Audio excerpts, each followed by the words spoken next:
You're talking about Charlie Kirk. So for you, do you remember where you were when you heard the news that Charlie Kirk was assassinated? I was walking to my office. I was literally walking into my office, and the same person that I just mentioned a second ago, Kim, came running up to me. She goes, "Charlie was just shot."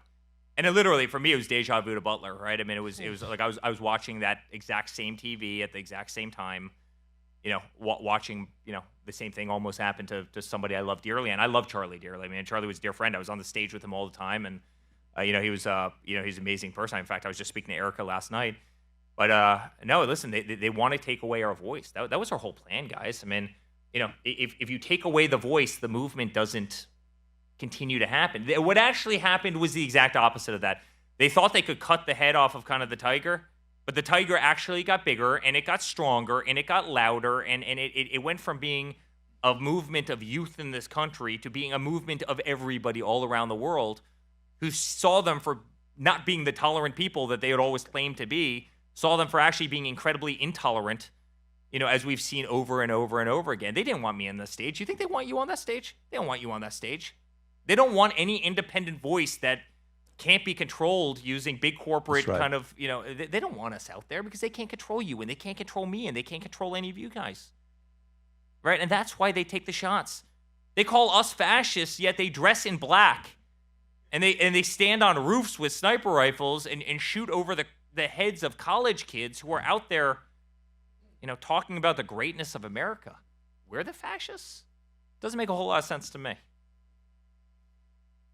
How do you process today when you're hearing the online narrative, right? Where people are sitting there saying, "What happened here? Who took him out?" All these questions. The shot. You're somebody that's gone hunting before. This doesn't look like an entry wound. It looks like a exit wound where it's we've all seen the clip that we don't want to see.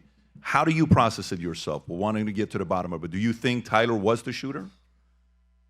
Listen, here's what I can tell you. I know Dan Bongino. I've known Dan Bongino for 20 years. And man, is he a good American, right? And a guy who does not put up with nonsense, right? Like, I've known Cash for a very long time. I've been on the same stage as Cash 1,000 times, and Cash has a heart of gold.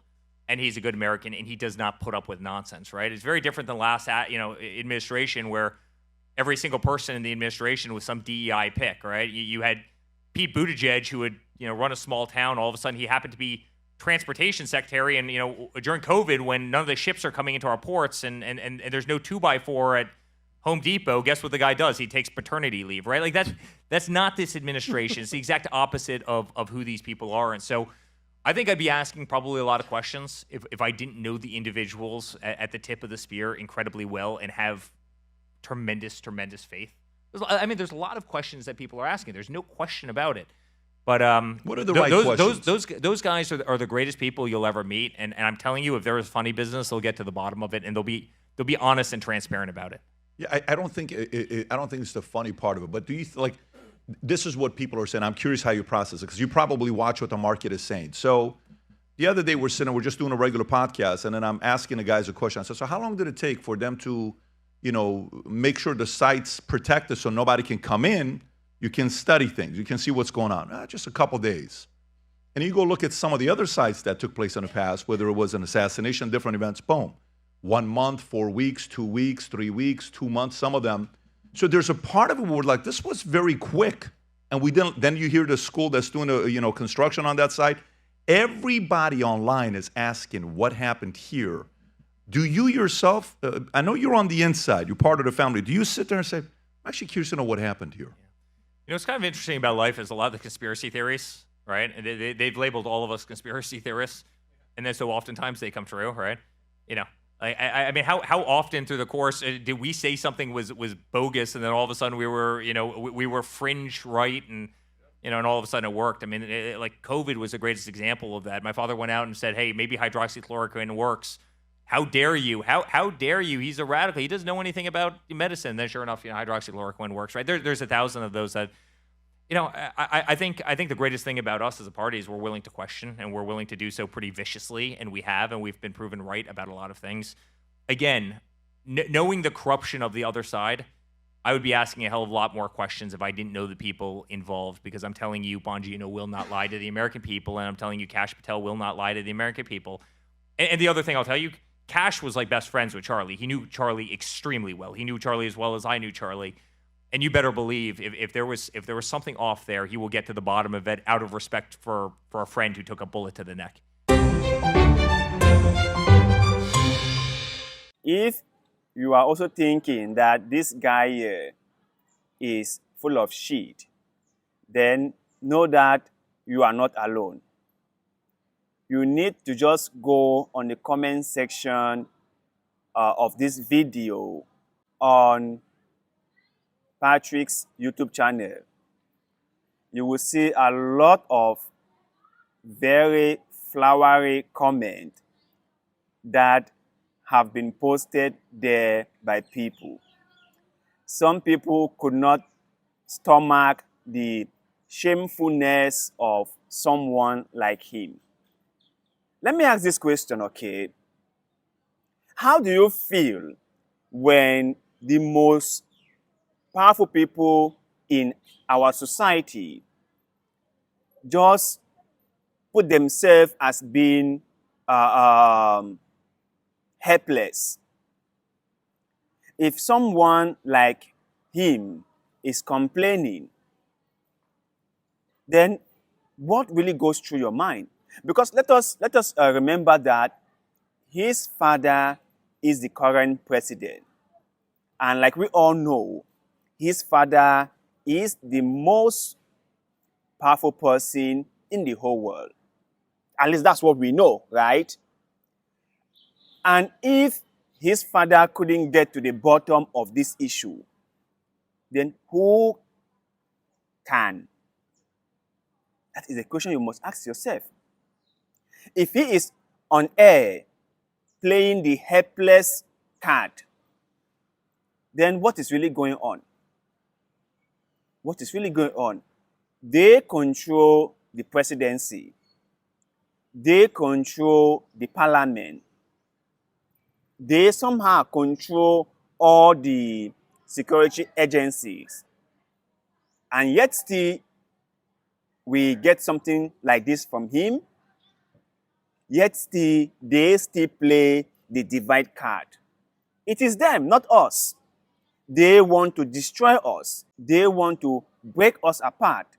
They want to sow the seed of division among us. But who is the they? Or who are the they? Better still, who are the they? He said they the whole time without telling us who exactly is he referring to as the they. Who are they? Or who are the they? Can we have a clue of who he was talking about? I guess not. I guess not. Because the best thing they can do is gaslight us. That's what they can do. What they can do is pit groups against each other. What they can do is say things that will trigger us into fighting ourselves. And for what? What do we get out of it? Nothing. Nothing. You know, this got me really angry because this is exactly the same playbook we see in Africa. The same method is being applied to us in Africa. Leaders will come up. Rather than them addressing their own failures, they will just point to one thing or the other. They will use divide and rule policy on us every single day, every single time. They will say it is the Westerners who are holding them captive. That I couldn't do this because I wasn't led to do it. Because somebody didn't allow me to do it. Because this thing didn't allow me to do it. And then you ask yourself, aren't you supposed to do this? Because let's be clear, if this was an employment, you'll be fired. You cannot apply for a job, went for the interview, and after you got the job, you turn around and said, I couldn't perform because of this or that or that or this. That won't suffice. No employer will keep you as an employee when you cannot do your job. It won't happen. But you see this in politics happening all the time. Leaders come in and they cannot do anything they promise they will do. And when you ask them, why are you not doing the things you promised to do? Because these things are your responsibility and you are supposed to do them because you said you can do them. They turn around and play the blame game. They turn around and use the divide and rule policy against us. You know, Trump, from the longest time, has been saying that he was going to release the absent file. That was his whole thing. He campaigned on that. And when he was in the position to do so, he turned around and mocked his supporters. He turned around and gaslit people. He turned around and called people all kinds of names. Let's be clear.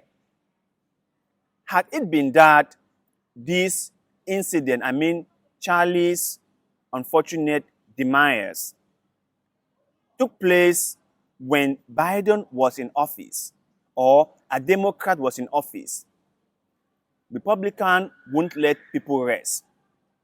They will spring forth all kinds of narrative. And even Patrick himself won't just sit there and play the innocent person and thing. He won't do that. He will be up in arms. All of them, they will be calling the Democrat out.